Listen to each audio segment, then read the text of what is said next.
What's going on, boys and girls? Welcome back to another video by yours truly. A friend of mine who I respect a lot shared this video with me, said it was an amazing video worthy of my time. And it seems to cover the very essence of gacha tribalism in our space. That's something that interests me. That's something I would love to add my 2 cents on. So I look forward to seeing what this creator has to say. And yeah, without further ado, let's go ahead and get into it. With Not Cry bringing Genshin back and Wuwa making waves, it's time to talk about tribalism. Woo-wah making waves. The gacha space is forever filled with rage and divisive takes, with people picking sides and refusing to engage with one another. If my experience is anything to go by, it's very easy to get caught in the crossfire, and many people will take a simple misunderstanding and extrapolate from there until they think they know everything about your perspective. A lot of this is the fault of content creators, or if not fault, at least responsibility. But Okay. I'm gonna let her cook a little bit more. It's not that I disagree that the fault is with the responsibilities. I do agree, but how much of a fault are we talking? That's what I'm interested in. But let me let her cook a little bit more. Unfortunately, the incentives created by the platforms we use and basic human nature makes this whole mess almost inevitable. That's an important thing to add into after adding the fault of the content creator, right? It's also the platform. She's right there. I would assume she's referring to the platform enabling you to make a career off of clickbait titles, exaggerated thumbnails, as also like farming, drama, clicks, views, all that good stuff contributes to the overall performance of the channel growing. And it will also contribute to the dynamic of the gacha games, like being dependent on a idol attracting a particular demographic that is prone to being impressionable and liking the game and gaining emotional attachment to the game because that was the business model. It was designed that way. So there's other variables, especially looking inward, the incapability of the viewer not being able to look inward and hold themselves accountable as much as they like to hold the content creator accountable. I think, and this goes both ways, by the way, not just the viewer, also the content creator themselves. Fortunately, while the people who revel in all of that are loud, they are a minority. And while it's a little annoying to have to deal with, I do find it fascinating. But what is tribalism anyway? People emotionally invest in the things they care about, be it sports teams, political perspectives, or things like gacha games. If you want to know what tribalism is, just go into the anime community, go into the One Piece fandom. You'll find that out real quick, what tribalism is. Tell a One Piece fan that Bleach is better or Naruto is better. Or in the gacha space, tell a Genshin fan Wu-Wah is better. You'll find quickly what tribalism is. Once someone aligns themselves with a specific game or character or creator, they immerse themselves in a niche where all of those around them feel the same about those things. They feel a sense of community, which makes them feel less alone, and their perspective gets reinforced. But then, when they encounter someone who thinks differently, it no longer feels like a simple disagreement. Instead, it's seen as an attack on their identity itself, and so, of course, they respond with vitriol. This is something that, and I think this is the interesting thing. This is something that not only exists in the gacha space, it exists in politics as well, right? The fucking left versus the right. It also exists, like I said, in anime, but it's like a fundamental human trait that goes far back as tribes and such, right? You're more in tune and in comfort with people that have a similar thought process. And so, of course, you're going to attach yourself to them. The biggest problem is people aren't used to, I guess, sharing a space with people who don't share the same viewpoint. And this has been a problem, honestly, since the dawn of goddamn time. It exists in religion. It exists in pretty much all facets of life. And it's unfortunate because on a fundamental level, all it is I can't stand the company of somebody I do not agree with. Whereas it should be, I just want to understand why that person has that perspective and that viewpoint on how they choose to live their life versus mine. If I could get a better understanding on that, then we've made some progress, right? The first thing that comes to my mind too is if I meet somebody who doesn't believe in God, like an atheist or something, I'm not interested in saying I don't want to talk to this person. They don't believe in God. I'm more so interested in what led them to get to that journey. I want to try and understand it as best as I can. And at the end of the day, I have to remind myself that my way isn't the right way of living. It's a way of living. I think that's usually the biggest problem with people is they're not capable of doing that. In their mind, no, I'm right and that person's wrong. It's fucking cringe. People start defending multi-billion-dollar corporations like they're a childhood friend. One interesting aspect is how often they have a gigantic blind spot. When they see the same behavior in others who like a different game, they can see how ridiculous it is, but instead of re-evaluating their own perspective, they double down, and whenever the two communities are placed in opposition, anger and controversy erupts. Why is this content everywhere? Why do creators embrace it? What are the consequences? And why do I have to deal with the fallout? A key part in this is the role of content creators, and for many it begins with the subtle influence of the algorithm and other similar incentives. I'm actually really enjoying this. Gib, you was right. This is already a good video for me. I want to make sure the creator, and if they don't, I'll just make sure I do. This is another thing that sometimes with React content creators, they focus too much on attacking what they disagree with the creator instead of just adding to the conversation. I think she's doing a pretty damn good job, like holding content creators accountable with the influence, the overwhelming influence they have and the impressionable audience that they constantly make impressions upon. I think this is good to call out so that people are more aware of it. But I also want to make sure she's she's tackling company, target demographic, and how they do these, very scumbag tactics to ensure that they are pretty much taking advantage of a very easily impressionable audience. They literally do research and they say these guys, they never leave their house. What do they call them? They call them what the fuck is it called? God damn it. A shut-in neat. That's the word I was looking for. And their entire business model is comprised around taking advantage of that person's weaknesses. They know they don't talk to women. They know that they don't interact much. They don't have very much confidence. And so they put elements in their games that are going to allow that individual to develop honestly a toxic emotional attachment to their video game. And that's just one facet of the whole problem here, apart from the content creator. The other problem is that same individual's inability to take action and a hold of their lives and go out there and gain experiences that allow them to formulate their own opinion, that allow them to say, I can get at real mentors and teachers out there, or life itself can be the best mentor and teacher, as it was for me, versus putting all of those elements in the hands of the content creator they watch, and then putting that content creator on a pedestal because that content creator becomes their mentor. That content creator becomes their teacher. This is a real fucking problem because a lot of content creators haven't grown up in the real world in a way that enables them to be a good role model. But you are sitting here thinking this guy's perfect, right? So that's another problem. Holy Atfest, let's continue. Platforms like YouTube reward divisiveness. Controversial titles and thumbnails get more clicks. Toxic rhetoric gets more comments. Hot takes get widely shared and drive engagement. An easy way to stand out amongst a sea of voices clamoring for attention is to make a scene. The algorithm sees the whirlwind of activity this creates as a positive and rewards it with ever more exposure. In contrast, a thoughtful, balanced analysis with a less bombastic title will often fade into obscurity, even if it's far more well-researched and well-presented than your average slot 2 content. Brother man. Holy, I might have to bring that up. I'm going to bring that up right now. This is so worth bringing up. So you get a lot of people that say like, oh man, these guys only talk about drama content. Oh man, all these guys want to do is react to videos, man. Why don't they make an original content and all that good stuff, right? Boys, I made a video that took me 1 week to prepare for. Right?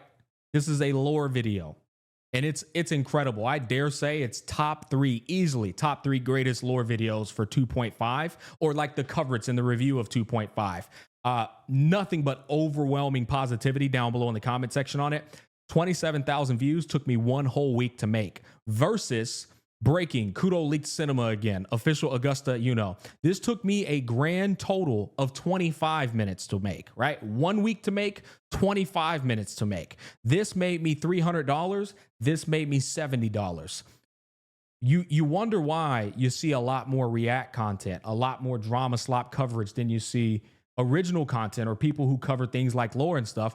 Well, it took me 100th of the time it took me to get this versus this. And this is pretty much the nature of performance videos across the span of my channel, right? These ones right here is for a game that has a shit reputation in the community right now, unfortunately. So these don't really count. Pretty much every video that performs regularly are videos that aren't a theory or restart, right? So that's just another one that's pretty funny. But let's get back to the video. This leaves creators who see this as more than just a hobby with a tough decision to make. Take the road which they know has a higher chance of leading to success, even if it's not the kind of content they really care for, or gamble their entire career on the hope they'll find a way to build an audience without resorting to those tactics. I'm the second option, 100% based to a detriment. I can easily, if I wanted to, go and farm drama slop all goddamn day long and get easy amounts of views. But it's not something that interests me, nor is it something that resonates with what I want to do as a content creator. I got on this platform to create content with people who share the passions for the games I enjoy, to instill critical thought into people so that they can, I feel like that in and of itself makes the community I'm a part of much more healthier, because everyone starts to question things and think more critically on things versus just being a parrot to a content creator to explain. And then most importantly, create content because I genuinely enjoy the game and I want to teach people the knowledge that I've acquired from the game. But a lot of people go into the other avenue where it's just like, I know I'm gonna grow a shit ton off of this avenue here. I don't really give a fuck about it, to be completely honest, but it's going to be the best avenue for success. And I don't really care about the baggage or luggage that comes attached to it. I know I'm going to get a bag off of this. I know I'm going to grow like tremendously high off of this. And so this is what I want to do. And honestly, to each his own, but it is interesting. And intentionally or not, creators often lean into it at least a little to drive engagement. When something gets a lot more views, there's a natural pressure to keep producing similar content. 100%. Exaggerated emotions and hyperbolic statements keep a certain type of audience coming back. So you'll see creators screaming at the screen in excitement when reacting to a trailer, or crashing out in rage when a game does something they're not happy with. I'd be surprised if they actually react like that when not on camera, and if they do, I hope they get some help. Why she call? Hey, hold on, bro. Why she call me out like that, dog? You know what's funny is the amount of people that took me so serious when I ended my stream when I was done with the Furlova 2.5 playthrough. It's unbelievable. So many people actually thought like I was upset that I went to go cry in a corner. Guys, it's all performative. It's all entertainment. I ask my real chatters who show up to my live streams all the time how many times I've ended stream abruptly on them just to make them fucking laugh. I've done this many times. I did it during when Kudo Games didn't win the game of the year. I did that shit that time. People found it so fucking funny. I did it another time. I can't remember. It was like I finished the story and I was like, damn, boys. And I looked, I was like, it's 5 a.m. And then I hit end stream. But I do it because I know it's going to be funny as shit. And it's going to be entertaining at the end of the day. But yeah, I completely agree with her. And for trailers, I'll be honest, some of them trailers really get me hyped up, but at the end of the day, it's a performance. I want to make you guys very happy. I want to make sure you leave that reaction with an excitement, or I made you laugh, most importantly. And you're not going to do that by just being some fucking mundane, stone cold face react content creator. It's just not. When everything becomes a spectacle, full of posturing and point scoring, the actual games get pushed aside and it's easy for everyone to lose perspective. And once you start yelling and hyperventilating about one thing, even just for the effect, if you don't do that the next time, then people will feel you're no longer quite as enthusiastic, and since that's what they're there for, they might just drift away. Many creators get stuck in a loop where they have to resort to hyperbole whenever talking about things they love or hate. And unfortunately, every creator who leans into this is setting up a feedback loop of reinforcing bias in their audience. Oh, this girl is spitting some facts, brother. Holy shit. Here's the problem, too. First of all, sometimes it's a bit of a skill issue on the consumer, not understanding that the very nature of YouTube, the whole reason that same person that's salty even clicks on videos is because videos, they perform well off of hyperbole titles and hyperbole thumbnails. That's how they should be, because that's what's going to get you to click. That's the fishing reeling you in. However, the content inside of the video itself should never be a hyperbole. It should always be quite genuinely, neutrally speaking. It should always be as neutral or objective as it can, and the subjectivity should be stated explicitly and with respect, and not coming off as if mine's is the best perspective. But when the hyperboles become the content itself, that's when it becomes very problematic. And if success is given to that hyperbole content, That's even worse because what's happening is the content creator starts garnering a community of hyperboles, right? Unbeknownst to them, because in their mind, they're just, it's what's working. And so they continue it, but they don't realize you're garnering the goddamn horde, essentially. And then you look back and you realize the horde, you've kind of gotten a formidable army of shit show, like little shitheads, essentially. Those kinds of reactions appeal the most to people who themselves are particularly passionate about that subject, whether that's love for one thing or hatred for another. So the more it happens, the more it builds and builds. And then once you have an audience who all feel a particular way about something, any deviation from that expected line might feel like a betrayal to them. The more I've brought, man, this girl's cooking. I've brought this up plenty of times. I said, like, you know, my dad said this a long time ago. He said, son, if you climb to the mountain that way, you got to stay on the top of the mountain that way. And essentially what that means is, Genshin Impact content creators, the best way to present this. If all of your content consisted of, this is insane, every single thing, this is insane. Well, the minute you say this is ass, your community is going to tear you apart because you've cultivated and garnered a community of this is insane, right? On the other end of the spectrum, to the complete polar opposite, if all you do is shit on a game, then now you've cultivated a community of people who only want to see you shit on that game. And if you're not doing that, well, guess what? You can't point the finger at the very community that you've cultivated in that way, because that is the content or the demographic, I guess, so to speak, that you have created. And so, yeah, I think she's cooking here. The more passionate the fan base, the more intense the tribal expectations become. That's a recipe for audience capture, erasure of nuance, and even create a burnout if they were playing it up even just a little. And I think the consequences of that point bear much greater emphasis. There are many different reasons people create content: to entertain, to connect with others, to help people play smarter, to share passion for the things they enjoy, to think critically and spark interesting conversations, or, of course, just to chase success. Tribalism inflames some of these motivations while suppressing others. Many find it entertaining, and it can create a sense of belonging and bring the creator that success. But building an audience around it reinforces those perverse incentives even further and leaves you with less scope to engage in more nuanced discussions. And as many creators discover, even if you go ahead and make that content anyway, some people in your comments will tell you in no uncertain terms that they don't appreciate you stepping out of the space you created for yourself.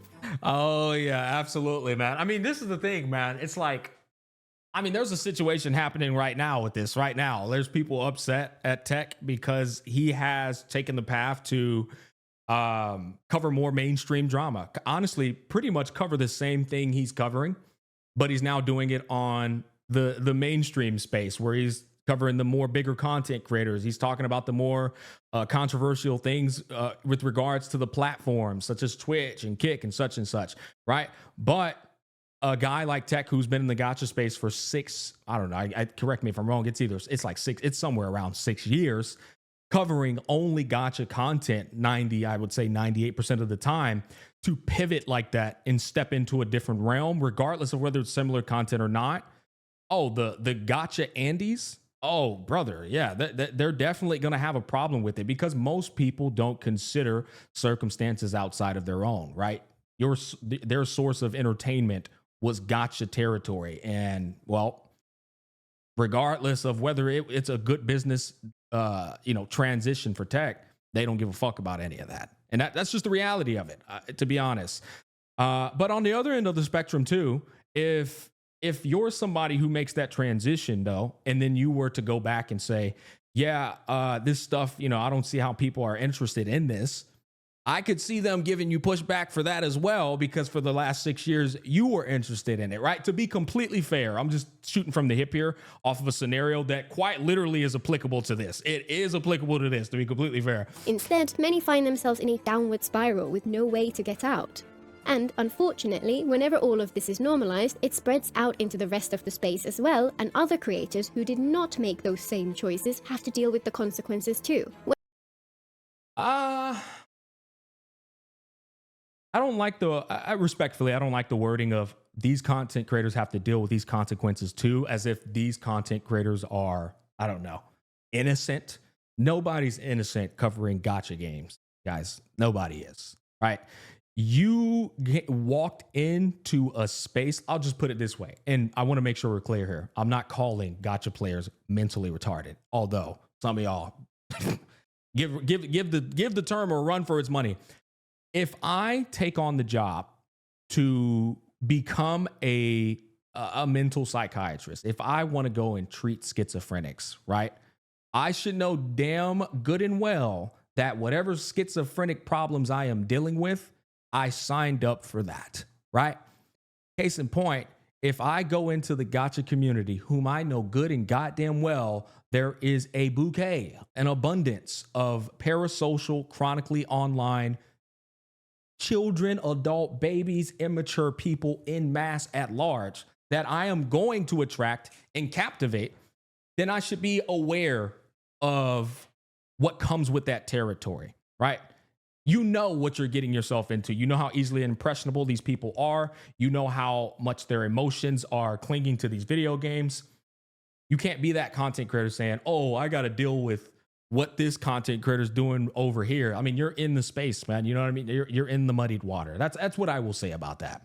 When people are used to creators who act this way, it's natural for them to assume that everyone else does as well. Even if you present your thoughts in a more calm and measured way, they will suspect you're being disingenuous and invent ulterior motives behind your words. Oh my God, that shit is the fucking absolute worst. Yeah, see, and this is another problem right here. That's I see happening with tech.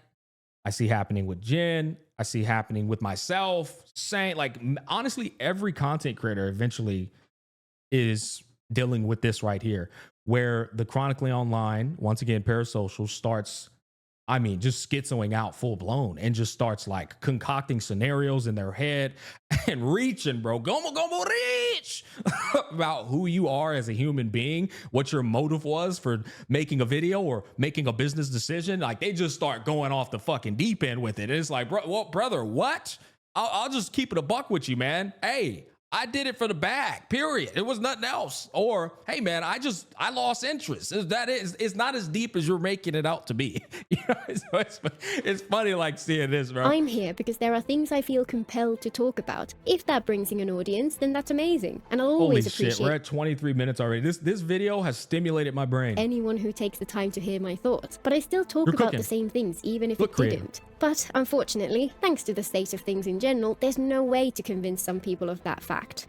A while back, I made a video about my experience returning to Wuthering Waves. Yes, this one again. I enjoyed the game at first, but ended up a little underwhelmed by the time we reached the end of version 1, largely because the exploration didn't feel like exploring to me. I stopped playing for a while and— Oh, no you didn't, about my favorite.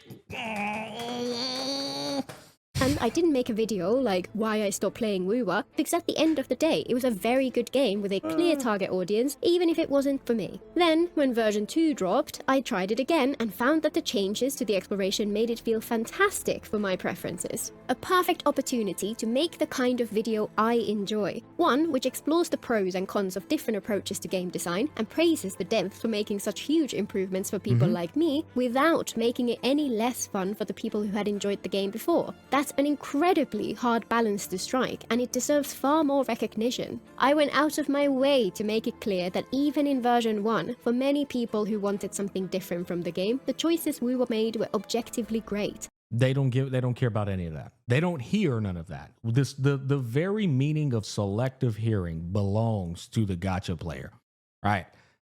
They not gonna listen to none of that. All they're gonna hear is that you criticized their favorite game and said that a element of it wasn't good. Overall, Kura did a good job, and they just took it to another level in Rinasita. I made 2 mistakes in that video. The first was assuming people would understand. The script I wrote was over twice as long at first, with much more detailed explanation of where my perspective came from. But since it all seemed obvious to me, I cut it down to the minimum. The second was living in my own little bubble where people enjoy hearing perspectives which are different from their own. Instead, a certain group of people heard even the mildest critique and interpreted it as a hate-filled rant from someone with a dark and biased agenda. Oh no. Oh no. And see, this is the problem. This is the problem with the community. This is the problem with React content creators. People don't know like how I'm doing right now. And you guys let me know how I'm doing. People don't know how to have a third party discussion because this content creator is not able to represent themselves as I'm reacting to their content. I get to pause whenever I want, speak over them whenever I want. That's an insane level of power to make an argument against them and make them look bad, so on and so forth, right? And they've just spent so much time making this this video that has so much like beautiful articulation with regards to Gacha tribalism as well as conveying their thoughts. The last thing that people should be trying to do is trample on that. You know what I'm saying? Treat the video with respect. Understand that the content creator is somebody who works hard. This is their career. And, you know, also, most importantly, you should be reacting to not only add value to the video, but add value to the discussion overall without trampling upon that content creator's effort at hand. But this is something that it has been lost. It has completely been fucking... I don't know where it's at, brother. It might be on the boat. It might be on the boat with Brant somewhere. React content creators, a lot of the times, they just completely forget. And I think it's a symptom of chronically online and parasocialism that what they are doing is in fact disrespectful to the content creator they're reacting to. It's unfortunate. It really is. And then of course the community, well, everybody wants to hold somebody else accountable. Nobody wants to look inward and hold themselves accountable. That's pretty much what it is. To this day, many of them just assume that's where I'm coming from. I should have done a better job of getting my point across, and I'm thankful to the many people who had frank discussions on that video, which gave me the chance to explain myself more clearly. It's just a shame. No, it's cringe when you say, I'm gonna push back on it. It's cringe when you say you should have did a better job getting your point across, because that gives the power to people who basically don't know how to have a civilized discussion with somebody they disagree with, and their excuse, their cop out for it is, well, you should have did a better job explaining yourself.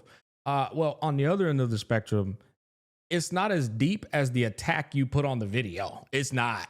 I mean, you can just watch me right now. There's some things I don't agree with right now in this video, but you don't see me going, oh, this is horrible. Nah, fuck you. This is the type of things, this type of vitriol shit you'll receive from people, or they'll try to make it seem like every point that has been made in this video has been horrible, and this person doesn't know what they're talking about, right? There's a lot of times you see these things, you're just like, oh my God, bro.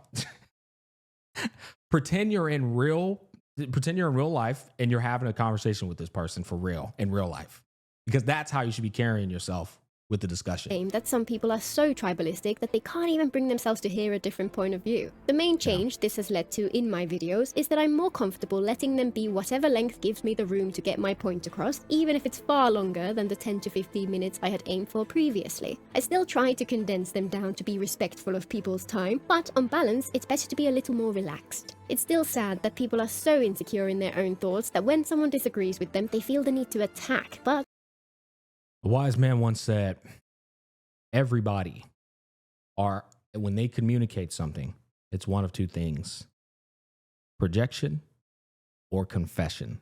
at least I made some fun merch out of my favorite of the comments. As that example emphasizes, people get used to all of this pretty quickly, begin to think in terms of us versus them, and start to aggressively apply that to creators too. When people see the world through this lens of tribalism, they're forever trying to fit people into those neat and tidy categories. Any critique of something they like, especially if they didn't experience the downsides for themselves, will instantly see you written off as a hater, a grifter, or even an outright racist if you happen to feel disappointed with something even vaguely associated with non-Western cultures. Any praise for something they dislike and you're at best misguided, but more likely a disingenuous shill who is only in it for the views. Yeah, I mean, the amount of times people try to character assassinate you literally because you are criticizing a game or saying something they don't agree with, it is fucking ridiculous. And often at times, these same people, once again, don't even realize the flaw of that trait. It's such a toxic trait. And if the shoe were on the other foot, I don't even think they can handle the criticism. It fold like a laundry chair. And of course, if you express concern over things like power creep, the direction of the end game, the predatory practices, and so on, then you just suck at the game and you're salty that you can't get all the rewards. From just a single video, people extrapolate an entire worldview, an idea of who you I had people telling me like I didn't know how to play Wuthering Waves. I remember when I was talking about the end game of the TOA. They were like, "Yeah, it's because you don't know how to play. It's skill issue." I was like, "Brother, I'm easily like the skill level I have is well above a fucking gacha game, brother." As a Monster Hunter player, these gacha games are not that difficult. You know what I mean? Like it's insane the levels motherfuckers go to once you start criticizing their game, bro. Are as a person, and nothing will convince them that they might have been mistaken. And the moment they have that in mind, either from some past encounter or just because their echo chamber said so, they'll remain forever convinced that they are right. Instead of engaging with a discussion like most people would, and saying things like, "I disagree with your take because," they come in with heated arguments against the thing they think you said, even if they haven't watched the video at all, and often do not even have the slightest clue what you actually talked about. The amount of people who thought I said Krylova was right for all of the villainous crimes she committed because I said L Rover was fucking insane, bro. It's just, and this is once again giving the label mental retardation a run for its money. They saw the thumbnail L Rover, and no matter what was stated in that video, in their mind, I meant Krylova was right for every villainous crime she committed. I agree with her doing bad things.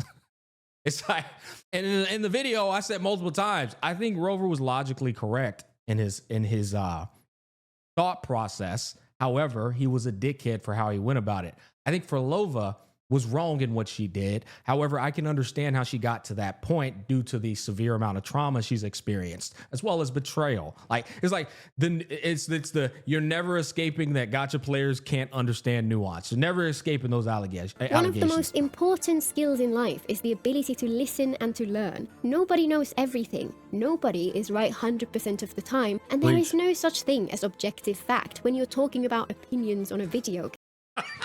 You're wrong. Here's why you're wrong about Rover is L Rover. Here's why I'm right.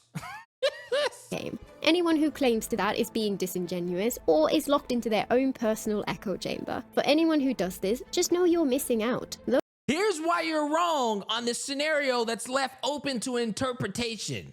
Those of us who can handle differences of opinion have much richer and more nuanced experience with the games we play because we get to hear how other people felt about it too.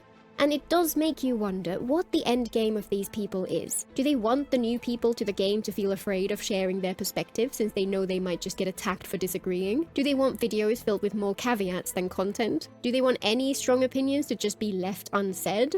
They don't think that far. They don't think that far at all. In fact, their EQ is just as low as it can be. They only like cling to that emotion that they're feeling in that moment versus actually looking at the full picture. Yeah, I would say 100% a lack in EQ. And honestly, unfortunately, a lack in IQ because they've never lived a life that involves them to critically think and formulate opinions of their own. They rather be chronically online and have somebody formulate those very elements for them. Do they want creators to lie to them and hide their true perspective out of fear of getting hate? Or do they really want a world where the moment someone isn't completely ecstatic with a game, they have to stop talking about it at all? Because I have news for them. No game is perfect. If that's the bar we have to pass, then nobody would ever talk about anything. Personally, I look at content creators who analyze films, TV, books, and so on, and wish more of the gaming sphere would follow that blueprint. Oh, that would be incredible. Because there's so much sweet wisdom that is attached to that kind of content. You know, you get to learn why certain camera angles are chosen over others. Why, you know, a TV show is introduced in the way that it's introduced. And once you learn all of these different elements, you start to have a different appreciation for the very content you're consuming or the very like story you're consuming. Yeah, it's beautiful. And I always say real genius is understanding fundamentals on a level to where you can explain it to a child. Over there, people analyze what makes films tick, what makes the best successful, what flaws made others fail to reach their full potential. It's fascinating, and every time I'm left with a deeper appreciation for the art, even if I disagreed with a creator's perspective. Those are the videos I try to create, and one of my favorite things is seeing comments which start with "thanks for sharing your perspective," even though I completely disagree. Thankfully, it seems like only a minority, even in the gaming gaming sphere are die-hard tribes people. So many You know what's funny? I think even putting the comment, even though I disagree, is pointless. It's like, this is how you know, like, communication is just deeply flawed with so many humans. It's like, if I were to put a comment on somebody's post, I would never say, even though I disagree. I would say, thank you for sharing your perspective, although I do have a different take on the matter. You know, it's like the very thing of I disagree is just so cringe in a comment format. You can easily just be like, well, here's my take on it. You know, and that's so much easier for, even in a real life conversation, for the other side to want to listen to your perspective, right? It's more easy on the fucking ears too, to get them to even hear what you have to say. Well, it's interesting that you made that point. However, I have a different take on the matter, and you let me know how you think about this. Like, what your thought process is on this differentiating opinion. You know what I mean? It's like, that's so much easier to accept.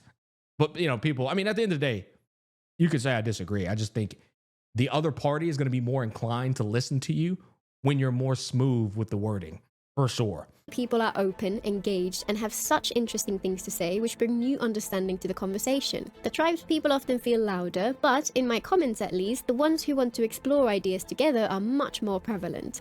And one aspect of this tribalism which I'm actually in two minds about is the way people reject creators who wish to return to games they used to love.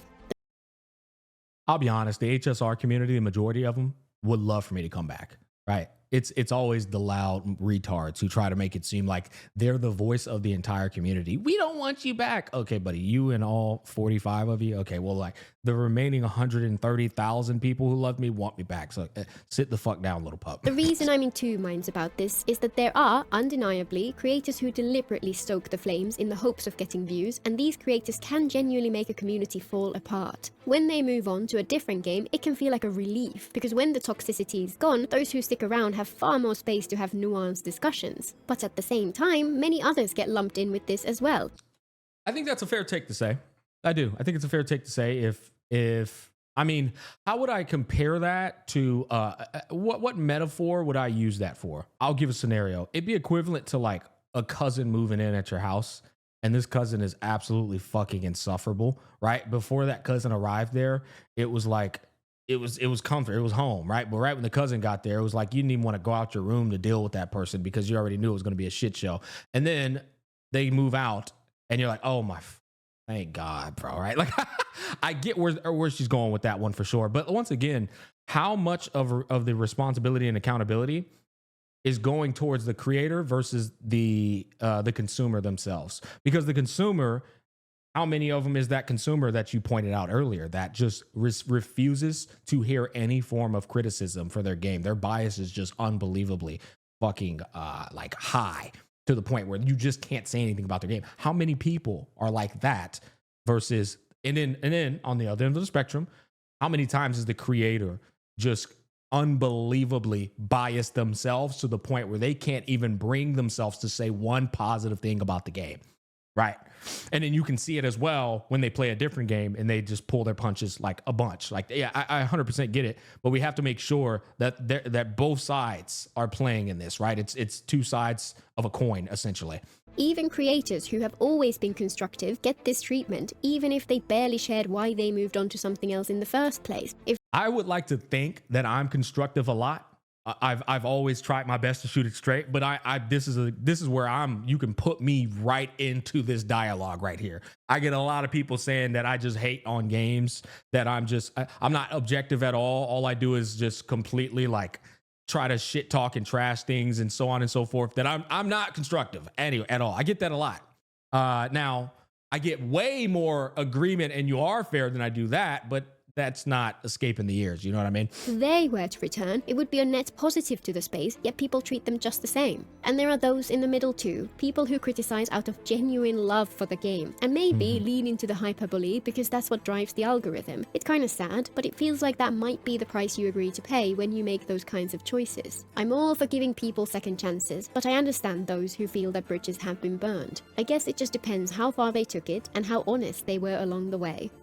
Like I said, hyperboles are completely fine in titles and thumbnails. And I think you're an absolute fucking moron to criticize any hyperboles in thumbnails and titles when quite literally that is the biggest metric of success on all of the platforms that promote content.